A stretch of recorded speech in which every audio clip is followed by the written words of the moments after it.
Vous allez plonger au cœur d'une nouvelle histoire inspirante. Bienvenue dans 10 minutes, le podcast des Français dans le monde. Je suis Gauthier Seyss et j'ai le plaisir de passer 10 minutes avec Sublime, direction Tokyo. On va vous parler de la journée internationale de la langue maternelle. 10 minutes, le podcast des Français dans le monde. françaisdanslemonde.fr. Ah, c'est un vrai plaisir de retrouver Sublime, je vais pas vous le cacher. On a passé de bons moments ensemble ces derniers temps, puisqu'on était tous réunis au cours de ce grand moment autour de Flamme à Paris il y a quelques mois. Bonjour Sublime, bienvenue. Bonjour Gauthier, c'est un plaisir tout à fait partagé. Et on a beaucoup rigolé tous les deux. On s'est bien amusé, oui. Tu es un petit peu la museuse du groupe. Ouais, oui, en même temps, ouais, je suis un peu la clown du groupe, mais voilà, la grande gueule et la clown du groupe. Ma grande gueule et mon nez rouge, on se déplace toujours ensemble. Très bien. On s'amuse bien. On a un super portrait à écouter d'urgence sur ton parcours d'expat qui t'a amené à Tokyo avec du French Cancan, avec plein de trucs assez incroyables, du Edith Piaf. Je vous conseille de l'écouter, donc le podcast. Oui, c'est assez exotique, effectivement. Vous tapez Sublime dans le moteur de recherche, il n'y aura que toi. Il n'y a que toi qui s'appelle Sublime. Moi qui s'appelle comme ça. Tu es la secrétaire du bureau de la fédération Flamme Monde. Nous sommes partenaires avec cette fédération. Chaque mois, on va se promener dans les différentes associations du monde entier, mais cette fois-ci, c'est un peu différent puisqu'on va parler de la 25e journée internationale de la langue maternelle qui aura lieu le 21 février 2025. Et à cette occasion, vous vous êtes réunis, vous avez brainstormé. Enfin, bon, peut-être à utiliser un mot français plutôt. On a pressé du jus de cerveau. Voilà. Et vous avez abouti à l'organisation d'une grande opération en direct sur YouTube, sur la chaîne Flamme Monde. Ce sera en direct à partir de 15h Paris Time le 21 février. On va parler donc de cette journée internationale. Un petit mot pour rappeler ce qu'est cette journée internationale de la langue maternelle ?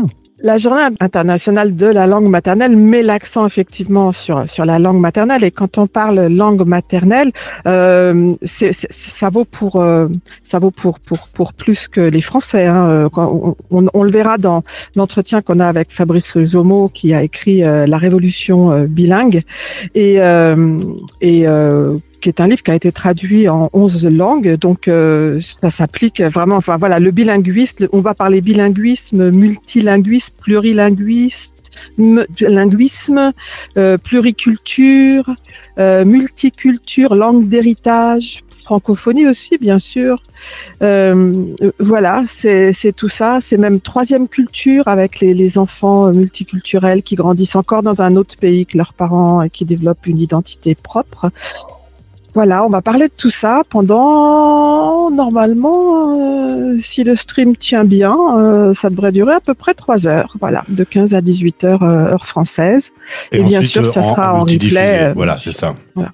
Alors, des jeux, des quiz interactifs, des tables rondes, des entretiens exclusifs, des découvertes. Le programme est chargé. Un mot sur les experts présents ce jour-là? Alors oui, donc on aura donc Fabrice Jomeau, on va passer un entretien de lui, donc qui est spécialiste de l'éducation plurilingue.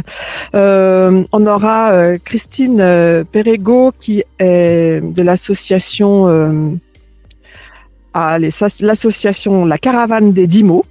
Avec elle, on va faire des jeux, des quiz. Oui, parce que bien sûr, il y a un grand acteur dans l'émission en direct. Alors l'émission en direct, c'est pour ne pas dire le stream.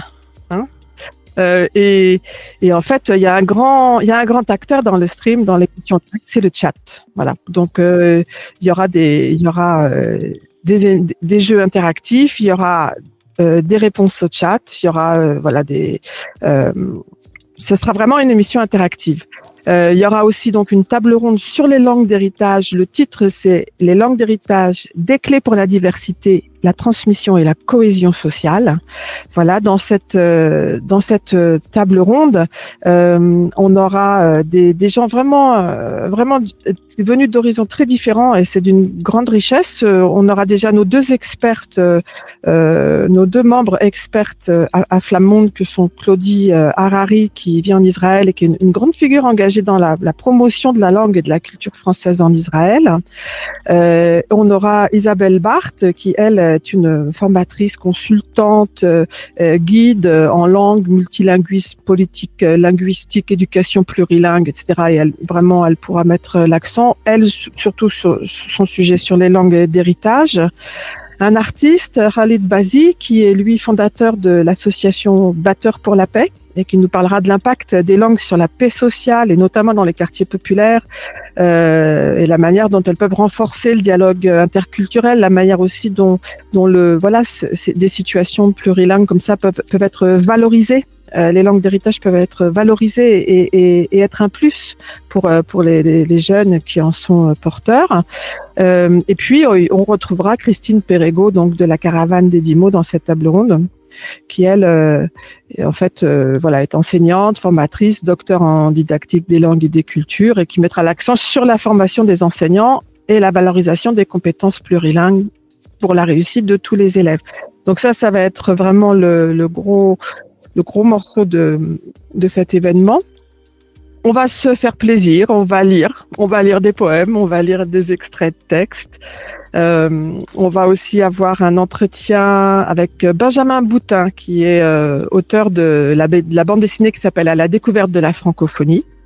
Benjamin Boutin, il est président d'honneur de Francophonie sans frontières, directeur de France-Canada et va nous présenter sa BD. Où dans sa BD on retrouve Onésime Reclus, Sangor qui renaissent par la francophonie. Enfin, c'est une histoire un peu dans une dimension onirique et qui est vraiment super. On aura aussi donc Sandrine Tournier qui elle introduira le concept de troisième culture, expliquant comment les enfants qui grandissent dans un contexte multiculturel se construisent, comme je disais tout à l'heure, une identité propre. En fait, elle évoquera les défis, les opportunités de cette expérience et notamment en matière d'adaptation et de diversité culturelle. Voilà. C'est les grands points. Rendez-vous de cette journée. Alors, c'est vrai que c'est difficile de faire cette interview en utilisant des mots français. J'essaye de le faire, mais alors stream, je sais pas comment on peut le traduire. L'intérêt quand même, c'est que puisque ce sera en direct, il y a de l'interactivité. Les gens qui regardent peuvent parler, peuvent poser des questions, etc. Voilà. Ça s'appelle un flux, en fait, en français. Le stream est un flux. Je pense que les Canadiens, les Québécois, ensemble, ont trouvé un mot pour parler de... Ouais, enfin, ils appellent un podcast un balado. Alors, si je dois retaper partout, j'ai mis le mot podcast balado. Je vais pas dormir beaucoup. En parlant de pas dormir beaucoup, Sublime, tu es bien à Tokyo. 15h, heure française, tu auras un jerrycan de café à portée de main? Non, j'ai fait la grasse mat. En fait, je savais que j'avais un entretien avec toi ce soir. Il est 23h25 ici. C'est ça. Et donc, j'ai fait la grasse matinée. J'ai même fait comme si on était dimanche. J'ai maté des trucs sur Netflix. En attendant que j'arrive. Voilà. En attendant. Ouais. Et le 21 février, ça commence à 15h. Donc, il sera un truc comme 23h pour toi. Et ça va durer jusqu'à 18h. Donc, tu seras... moi, ça va durer jusqu'à 2h du mat. Mais c'est pareil. Je ferai la grasse matinée ce jour-là. En même temps, ça t'arrive, je suppose, assez souvent. Ou une grosse sieste. De faire la grasse matinée. D'être décalé avec l'Europe, du coup. Oui. Non, ça, c'est vrai que, comme je fais aussi beaucoup d'activités liées, avec des gens en Europe, c'est vrai que, c'est pas pratique. Voilà. Moi, quand on fait l'Assemblée Générale de Flammonde, pour moi, il est 3h, 4h du matin. Eh ben, bravo. Est-ce que tu vas chanter ce jour-là? Non. Non? J'ai pas réussi à te faire chanter encore sur l'antenne de la radio des Français dans le monde. Non, pas encore, mais ça peut venir. Mais non, je vais pas chanter. Non, je vais lire. Moi, je vais lire un extrait d'un texte de Victor Hugo que j'adore. C'est un extrait de son recueil Voyage, Alpes et Pyrénées.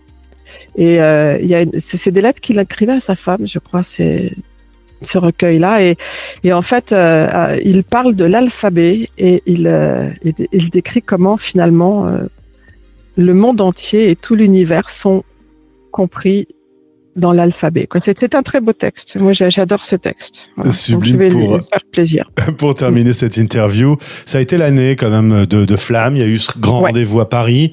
On sent un vrai dynamisme dans les associations qui ont été même reboostées sans doute par cette rencontre, par les ressources mises à disposition. Un petit mot, on est début 2025 maintenant. Comment ça avance ? Bien, écoute, pas mal d'associations se sont déjà ont réadhéré, enfin ont nouvellement adhéré ou réadhéré à Flamme Monde. Ça a été vraiment ça a été une expérience formidable parce que ça a permis déjà à plein de gens qui s'étaient jamais vus de se rencontrer, d'échanger, de lier des liens vraiment très sympathiques, ça a été aussi le moment de se retrouver aussi, de discuter avec les institutions. Ça a été très très riche. Et en fait, je crois qu'effectivement, ça a créé une belle dynamique dans les associations et au sein de Flamme Monde, où on a développé encore plus qu'avant le soutien aux associations, le soutien le soutien pédagogique, mais aussi le soutien administratif pour la création des dossiers de demande de subvention, etc. Non, il y a vraiment, ça continue sur sa lancée et c'est très joyeux. Eh bien, ce sera l'occasion pour moi de saluer Isabelle, Caroline et Anne pour leur confiance et pour leur professionnalisme. Je travaille au quotidien avec Isabelle, par exemple, avec qui on a préparé ça. Je voulais leur donner un petit clin d'œil parce que ils sont un peu dans l'ombre, Isabelle et Caroline, et c'est bien aussi de les éclairer de temps en temps. Ah oui, en plus que, alors franchement, sans Isabelle, sans Caroline et sans toutes les chargées de mission qui travaillent à Flamme Monde, franchement, on n'en serait pas là. Hein. Bon, alors bravo à toutes et à tous. Elles sont dans l'ombre, mais le résultat, c'est ce que vous voyez quand vous allez sur le site. Et voilà, et le résultat, c'est aussi un événement comme celui-ci. Et puis, il y a Sublime, ma lumière du jour, dans son beau studio à Tokyo. Merci pour cette présentation de la Journée internationale de la langue maternelle. La radio des Français dans le monde est partenaire de ce rendez-vous que l'on va promouvoir avec beaucoup de plaisir. À bientôt. Merci à toi, Gauthier. Français dans le monde. Vous écoutez la voix des expats.